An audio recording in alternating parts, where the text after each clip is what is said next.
साल के अंत में होने वाले बिहार चुनाव को लेकर सियासी बिसात बिछ चुकी है।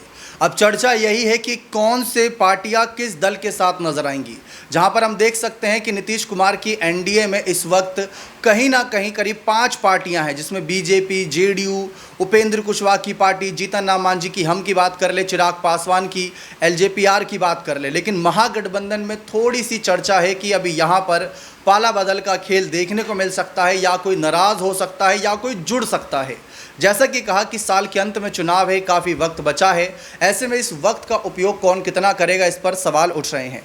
अब यहाँ पर एक बड़ी खबर सामने आई जो हेमंत सोरेन है। हाल ही में अगर हम बात करें साल 2024 के अंत में झारखंड इलेक्शन में उन्होंने चुनाव जीतकर बाजी पलटी, बीजेपी को हराया, भारतीय जनता पार्टी को हराया, उस बीजेपी को हराया जिसने लोकसभा चुनाव में अपनी सरकार बनाई अपने साथियों के साथ मिलकर, हरियाणा में अपनी सरकार बनाई पूर्ण बहुमत के साथ, महाराष्ट्र में अपनी सरकार बनाई बीजेपी ने और अपने साथियों के साथ मिलकर, बिहार में भी कुछ इसी तरीके से उम्मीद है। लेकिन फिलहाल हेमंत सोरेन एक ऐसे नेता थे जिन्होंने झारखंड में बीजेपी का विजयी रथ रोका। अब वही एक गुहार लगाए हुए थे कि जो बिहार से सीमावर्ती जो सीटें हैं वो सीट आप हमें दे दीजिए। उन्होंने मांग करी तेजस्वी यादव से, महागठबंधन के साथियों से। लेकिन अभी तक हम देखें तो 3 से 4 बड़ी बैठक महागठबंधन की हो चुकी है। 3-4 बैठकों के बावजूद कोई अता पता नहीं कि यहाँ पर जेएमएम का क्या होगा, कितनी सीट मिलेगी। क्योंकि कहते हैं ना, शुरुआत में ही सबसे बड़ी भूमिकाएं तय होती हैं, शुरुआत में ही कई बार चीज़ें क्लियर होती हैं और वही चीज़ें अब तक क्लियर होती नहीं दिख रही हैं। अब ऐसे में सवाल तो उठेगा कि भाई हेमंत सोरेन की जेएमएम को लेकर कितनी मेहरबान है तेजस्वी यादव की पार्टी, क्या वो उनको सीट देना चाहती भी है, नहीं देना चाहती। तेजस्वी की मुश्किलें उनके अभी हालिया साथियों ने ही खड़ी कर रखी हैं, जिसमें कांग्रेस की बात करें उनकी डिमांड है 100 सीटों की, जिसमें अगर हम बात करें अगर मुकेश सहनी की विकासशील इंसान पार्टी की, उनकी डिमांड है 60 सीटों की। वाम दलों की बात करें उनकी भी डिमांड 30+ जा रही है। भाई अगर यही आंकड़ा मिला दें, जिसमें आरजेडी की 150 सीट भी आप जोड़ दीजिए, यही आंकड़ा मिला दे तो 250-300 के करीब यहाँ पर यही पहुँच जाता है और टोटल सीट बिहार में 243 है। ऐसे में सवाल ये उठता है कि भाई हेमंत सोरेन की पार्टी जो 12 से 15 सीटों की उम्मीद लगाए बैठी है, उनको लेकर क्या फैसला होगा। खैर, तेजस्वी फैसला लेंगे नहीं लेंगे वो बात की बात है, लेकिन झारखंड मुक्ति मोर्चा पार्टी की तरफ से कुछ नई खबरें सामने आ रही हैं। बताया जा रहा है कि जिला स्तर पर समन्वय जो उनकी रणनीतियां होती हैं वो अलग तरीके से शुरू कर दी गई हैं। क्योंकि भाई हेमंत सोरेन ने जब झारखंड में चुनाव जीता तो उनको ये अंदाज़ा था कि अब उनकी पार्टी राष्ट्रीय पार्टी बन सकती है, या अपनी पार्टी को अगला कदम यही है कि राष्ट्रीय पार्टी बनाना है। झारखंड में तो सरकार बना ली, राष्ट्रीय पार्टी बनाने के लिए सबसे पहले कहीं ना कहीं आस पड़ोस के राज्य से शुरुआत करनी होगी, जिसमें बिहार आता है।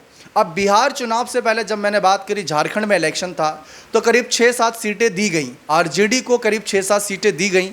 वहाँ पर उनको दिल पर पत्थर रखकर जेएमएम ने सीटें दे दी, 4 करीब सीटें आरजेडी ने जीत भी ली। गजब की बात तो ये थी, अब उन्होंने महागठबंधन को मजबूती दी।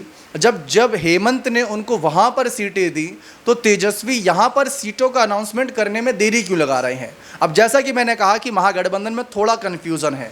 कन्फ्यूज़न इसी बात को लेकर है कि भाई एनडीए में क्लियर है 5 साथी हैं और पांचों के बीच लगातार गुपचुप बैठक हो रही है और महागठबंधन की बैठक सार्वजनिक तौर पर हो रही है, लेकिन अंदर की बातें अंदर ही हैं। अभी फिलहाल हेमंत सोरेन की पार्टी की कोई बड़ी भूमिका उन बैठकों में नज़र नहीं आई, उनकी पार्टी का कोई बड़ा अधिकारी या कोई बड़ा नेता वहां नज़र नहीं आया, या उनको बुलावा नहीं दिया गया। क्योंकि जो महागठबंधन के आपने बैनर पोस्टर भी देखे होंगे उसमें तेजस्वी का बड़ा सा चेहरा देखा होगा, और वाम दलों की पार्टियों का चुनाव चिन्ह है, कांग्रेस का चुनाव चिन्ह है, वीआईपी का चुनाव चिन्ह है, आरजेडी का चुनाव चिन्ह है, जेएमएम का कहीं नहीं दिखेगा।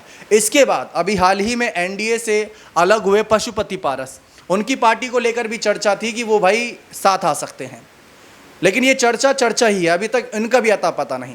फिलहाल हेमंत सोरेन साथ आएंगे नहीं आएंगे, क्या होगा क्या नहीं होगा, इसका खुलासा तो खुद तेजस्वी यादव कर सकते हैं, जो इस मामले पर ज़्यादा कुछ नहीं बोल रहे। महागठबंधन में 2 बड़े सवाल हैं, किस पार्टी के पास कितनी सीट जाएगी, और तो और तेजस्वी ही आखिरी बार मतलब मान लें कि क्या वही मुख्यमंत्री चेहरा है, ये भी एक सवाल उठ रहा है। फिलहाल इस पर उतनी बड़ी रणनीतियां अभी तक क्लियर होती नज़र नहीं आ रही है। भविष्य में क्या होगा ये सिर्फ कयासों पर है, किसी का मन पढ़ नहीं सकते, किसी को लेकर भविष्यवाणियां नहीं कर सकते। क्योंकि ये बिहार चुनाव है। यहाँ पर कब खेला हो जाए, यहाँ पर कब सत्ता परिवर्तन हो जाए, यहाँ पर कब दोस्त दुश्मन बन जाए, दुश्मन दोस्त बन जाए, कुछ नहीं कह सकते। फिलहाल हेमंत सोरेन की चर्चा मैं इसलिए ज़्यादा कर रहा हूँ क्योंकि जैसा कि मैंने शुरुआत में ही कहा कि जब महाराष्ट्र में, हरियाणा में और अभी साल की शुरुआत में दिल्ली में बीजेपी ने सरकार बनाई, लोकसभा में भी 240 सीटें जीती और एनडीए के सहयोगियों के साथ मिलकर सरकार बनाई, तो कहीं ना कहीं बीजेपी की ताकत आप देख सकते हैं। जहां बाकी राज्यों में कमल खिला रहे हैं, वहीं एक ऐसा राज्य जहां हेमंत सोरेन करीब 5 महीने तक जेल में रहकर आए, इस्तीफा देना पड़ा मुख्यमंत्री कुर्सी से, फिर वापिस आए, कुर्सी पर आए वापस, तो चंपई सोरेन ने उनका साथ छोड़ दिया। मतलब मुसीबतें कम नहीं हो रही थी, बढ़ती जा रही थी, लेकिन उनकी पत्नी ने पीछे नहीं करे अपने कदम। सुबह शाम दिन रात लगातार प्रचार करती रहीं और ऐसी सिचुएशन के बावजूद भी उन्होंने अपने आप को उभारा, अपने आप को आगे लेकर गई। फिर हमने सबने देखा कि क्या उन्होंने कमाल किया, महिला वोट बैंक जो मजबूत किया।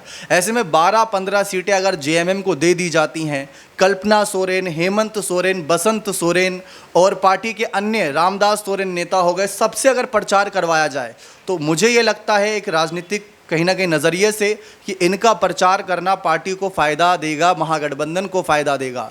लेकिन अभी महागठबंधन में असमंजस की स्थिति इसी बात को लेकर है कि कांग्रेस को कितनी सीट दें, वीआईपी को कितनी सीट दें, क्योंकि मुकेश सहनी तो कह रहे हैं कि अगर मुझे 2-4 सीटें कम भी मिलेंगी तो भी मैं रह लूँगा। अरे भाई, आप 60 सीटों की डिमांड कर रहे हो, 2-4 क्या 30-40 भी कम मिलेगी तो शायद ये अंदाज़ा नहीं लगाया जा सकता।